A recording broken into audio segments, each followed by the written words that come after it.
the house on Beech Street. At the time, my parents made a hard decision to move from California to Minnesota. The reason was due to a low-paying job, and they have a lot of kids. My parents want to work where they can be financially stable. Besides, we have most of our relatives living there too.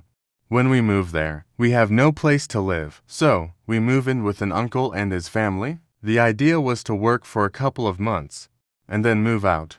Months turn to a year and a half. Finally, my parents can then afford to rent a duplex, so we move and we have lived here for a while. About 3 years after that, my parents are comfortable enough to find a house to buy. This was their house hunting phase. They will go to many open houses and do many house hunting, and they found the one. The house was on Beech Street. They both finally agree on this house. Clean neighborhood and quiet. There's even a park at the end of the street. What can go wrong? My dad then make an offer.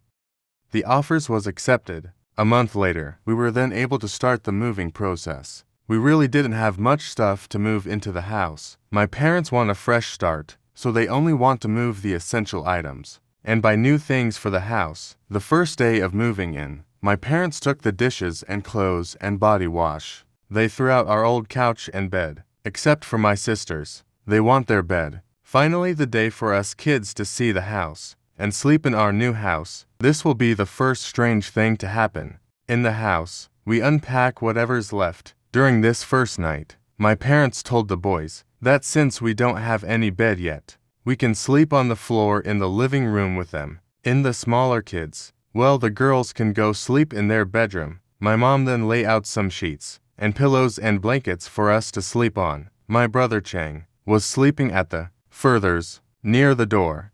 My brother too was in the middle. I was on the other end, near my other two small siblings, and then my parents. At this time, we have 2 more additional family member in our household. Bring the kids too. 6 girl for boys. The time feel only like a few minutes, maybe 10 minutes top. It was about 9 to 10 p.m. as we were laying on the floor, my brother Chang and too. I couldn't sleep. We kept having this uncomfortable feeling. Maybe the floor was too hard, and we couldn't sleep. Also, it was hot, so we left our covers at our feet. At the moment, my dad starts snoring, and loud stomp repeating was coming from behind my brother Chang at the doorway. At first I thought it was my brother that was doing the stomping. I thought he was using his heel to hit the floor. As I carefully listen, it wasn't like when you use your heel to hit the floor. It sounds like when you are standing on your 2 feet and purposely stomping as loudly as you can. I was scared, and I freeze in place. The stomping stopped. I asked my brother, did he do it? He didn't answer, so I thought he was sleeping. Then he said to me that it was not him or Chang. He said someone behind Chang stomping. He confirms my thoughts, and then I yelled to my dad, who is sound asleep. He woke up and he asked, what do you want? I told him there was something stopping in the house behind Chang. He told me he didn't hear anything, and for me to go back to sleep. As soon as he said that, the stomping starts again. This time very tense. I was super scared. I thought my dad would have heard it. This time too was also scared. I tried to ask my dad that if he hear it now. It sounds like my effort was felt on deaf ear. The stomping was way intense. Now in the living room, got colder than before. I was scared too. The point I couldn't reach for the blanket, nor my brother. But this time, when a stomping stopped, I ran to knock on my sister's bedroom door. 2 was not far behind. He also ran. My older sister was not asleep yet, and opened the door, let us in and told us she can't sleep. And she asked us, why are we stopping so hard? In the living room, I explained to her it was not us. We got into her bed, and then told her what happened.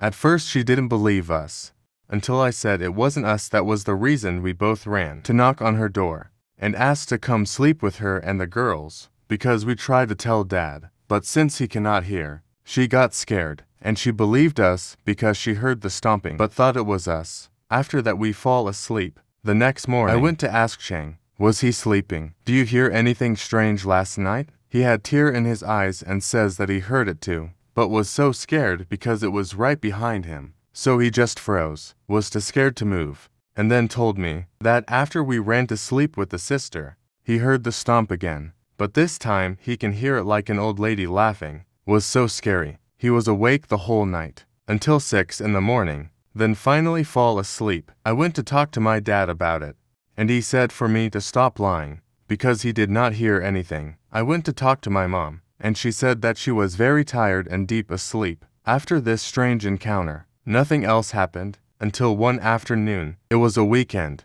All the kids went to play outside in the back. My mom thought that this is the perfect time for it, to catch up on her movie in peace.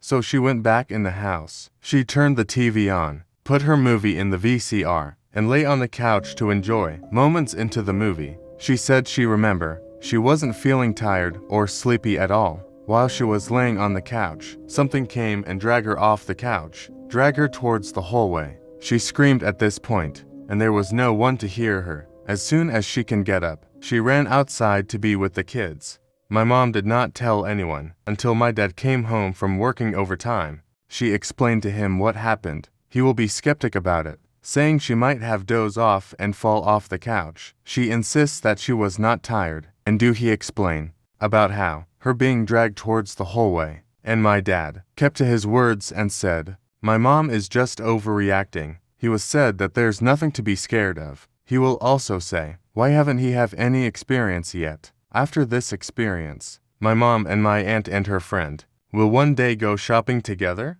My mama told them her story of what happened to her in our house. My aunt's friend asked her, where did she live? She told her Beech Street, and my aunt's friend had a dreadful tone in her voice, explaining to my mom that she might have bought a house, belonged to her friend, close relative. She began to tell my mom the story about the friend, relative's house, that their grandma died in their house. After she died, strange things start to happen. They will heard someone at midnight to 3 a.m. washing dishes. The wife will get dragged out of bed in the middle of the night. The paranormal activity was so tense that they couldn't live in the house anymore, so they sold it. My mom was scared. My aunt's friend asked question like, is your house located near park? My mom say yes, at the corner, and she says, oh my God, you must have bought their house. It must be the house. My mom said to her, don't say that. If it's not true, I'm not a very brave person. I get scared easily. After she said that, my aunt's friends then change her tone and says to her, maybe it's not your house. She don't really remember. She might be wrong. My mom wants to ask her more about their friend's house, but she won't say anything about the house anymore. Thanks for listening. This will be the end of part 1. And please like and subscribe.